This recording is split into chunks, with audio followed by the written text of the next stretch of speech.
Hello, my name is Paul Marchbanks, and this is Digging in the Dirt, with more musings on the process of translating stories from one medium to another. It's a commonplace in literary circles to assume no film could ever capture a novel's complexity. Cinema may add musical scores, artistic framing, and kinetic pacing to the mix, but written words retain an evocative, imaginative power that we lose when introducing any collection of images and sound. Occasionally, a tale built primarily upon incident and dialogue might be faithfully translated, as when screenwriter Andrew Davies took hold of Jane Austen's Pride and Prejudice for A&E back in 1996. Patricia Rozima's incredibly loose bastardization of Austen's Mansfield Park in 1999 is more representative of what usually happens.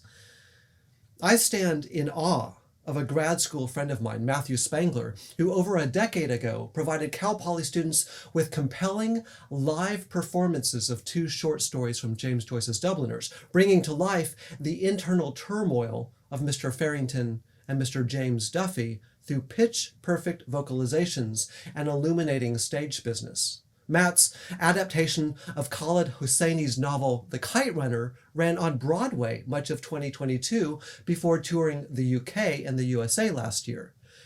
It can be done.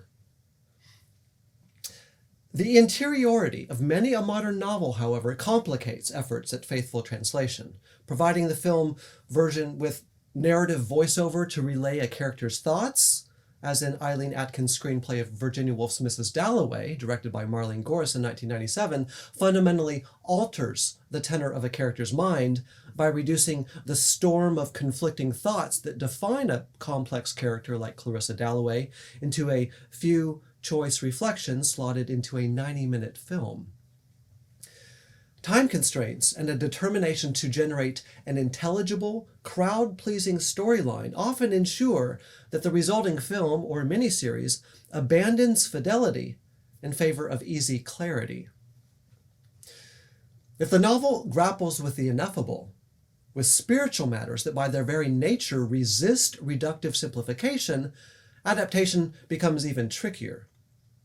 Few screenwriters, directors, and production companies share the Christian novelist's commitment to signaling awe in the face of the supernatural, and often choose to eliminate any spiritual threads found in a plot. I own 7 films based on Charlotte Bronte's most famous novel, Jane Eyre. Not one attempts to capture Jane's frequent soul-wrenching prayers for divine direction at crucial moments in the story. A few auteurs who direct original tales from screenplays they've written themselves have created films exploring the metaphysical in compelling ways, including Carl Dreyer, Lars von Trier, Terrence Malick, and Paul Schrader, but their work never achieves box office success, whatever accolades they may receive during awards season. Most moviegoers discount thematically and stylistically complex films just as readily as those bigwigs who finance and distribute titles they hope will last longer than a week in theaters.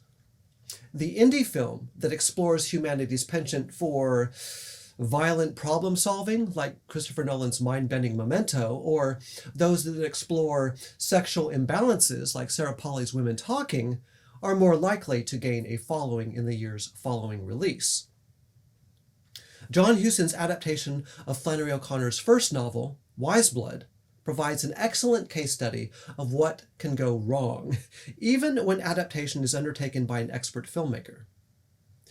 When Huston directed Wiseblood in 1979, 27 years after the book's publication, he was riding the wave of bona fides established with his first film, The Maltese Falcon, in 1941, and solidified with classics like The Treasure of the Sierra Madre, The African Queen, and The Man Who Would Be King.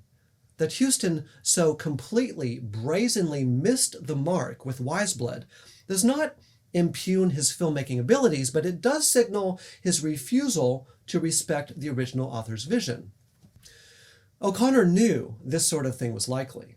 In 1956, when some publishers in Russian-occupied Poland and Czechoslovakia sought to translate her work, She refused to license their efforts, convinced that politicians in the Soviet bloc, uninterested in looking beneath the surface of her character's odd behavior, would create anti-American propaganda out of her stories.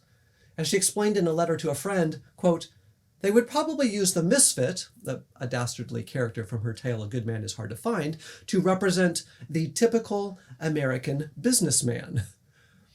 It's a problem O'Connor faced in the States as well, though as a Catholic, her vision of reality extended, quote, "far and away into those depths of mystery which the modern world is divided about." She knew that many readers would echo her own mother's position and class her blackly comic, often violent stories as simply strange, discarding them in favor of more palatable fare. Instead of wrapping her characters in the sort of detailed backstory, normal relationships, and psychological realism that a modern reader expects, her central characters present as singular oddities. Familial relations are fraught, romantic connections prove unhealthy and lopsided. And the rare attempt of a character to change the world for the better is usually undercut by their arrogance. O'Connor, that is, withholds those traits that would make a character more sympathetic and relatable. Examining the working manuscripts of Wise Blood, as I had the opportunity to do years ago, reveals O'Connor's ultimate decision to unsettle her readers by eliminating anchoring details. In the earliest drafts of the novel, protagonist Hazel Motes is jam-packed with familiar traits. Just returned from the European theater, he talks openly about his experience in the military, telling his sister he learned nothing despite being deployed for 3 years and visiting many a European metropolis. His worldly sister, who eagerly escaped their homestead and their mother's talk about Jesus, thinks her brother just as peculiar as ever he was, with a big imagination that's likely to drive him crazy. We step inside Hazel's mind in these early drafts and learn that he is planning on living off his government pension for a time instead of getting a job. He rejects point blank his brother-in-law's declaration that one must work every minute of the day to remain prosperous and happy. Hazel has found no joy in anything he's done lately, and in an explicit revelation that the final version of the story would never provide, thinks to himself, "I'm not happy."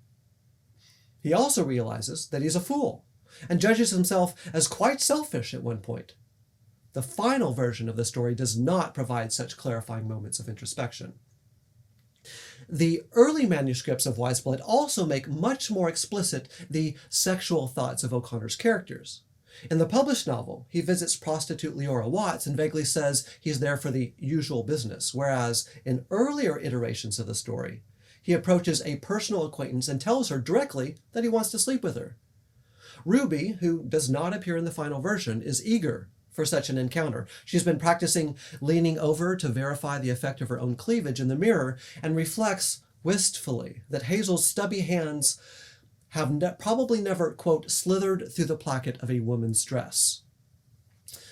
The novel, which hit booksellers in 1952, is a different creature entirely. It discards any details about Hazel's experience overseas, removes his sister from the plot entirely, and reduces a well-developed relationship with Ruby to a few brief encounters with a prostitute. The novel also grants little access to Hazel's mind. We slowly learn that he's living off his government pension, but he shares no conscious strategy of avoiding work. He may be unhappy, but we have to intuit this. He never admits despair in the final version of the novel, either to himself or to others, and he most definitely never articulates the self-centeredness or the foolishness that he eventually discovers in himself. The reader must closely watch his strange behavior and carefully trace his outrageous dialogue, reading between the lines to extract his likely underlying motivations from the various clues O'Connor scatters throughout the text. The final novel, that is, forces us to patiently reflect before reaching any conclusions about Hazel. O'Connor refuses to hand us a clearly outlined character study. She strips away the sociological and psychological material with which she originally had invested Hazel, instead shining the spotlight on a naked soul struggling to clothe itself. It's quite a shock, then, for those of us who have wrestled with the novel and tried to unpack its mysteries to encounter John Huston's adaptation, a film which majors in the comic moments of the novel and chooses to treat its spiritual elements in only an offhand, lighthearted way. I'm particularly upset with the absence of those moments where Hayes gazes silently into the distance, searching for a deeper meaning that his rhetoric tries to reject. The novel opens with his peering out the window of a train, and at a key moment towards the story's end, he gazes towards the horizon before dropping to his knees. Quote, his face, I want to read this from the text, his face seemed to reflect the entire distance across the clearing and on beyond. The entire distance that extended from his eyes to the blank gray sky that went on, depth after depth, into space. At this important juncture in his spiritual journey, he's gazing into that vast expanse that he and everyone else in Tolkingham previously ignored at the opening of chapter 3, having dismissed that sky that seemed, quote, about some vast construction work that involved the whole order of the universe and would take all time to complete. No one was paying any attention to the sky. Huston ignores all of this and makes no effort to capture that Jesus, which since Hazel's youth has moved from tree to tree in the back of his mind, a wild, ragged figure motioning him to turn around and come off into the dark where he was not sure of his footing. Instead, Huston clothes the naked soul proffered by O'Connor, grounding Hazel in normalcy and tempering his strangeness so that he appears merely absurd.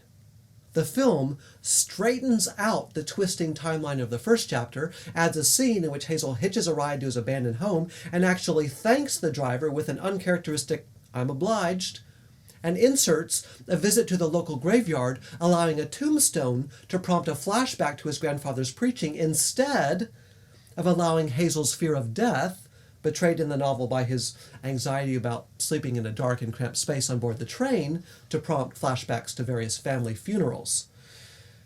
When Enoch Emery tells Hazel about that wise blood, which gives the novel its title, the film version of Enoch explains it in the sort of precise, concise terms that O'Connor studiously avoids providing in the text.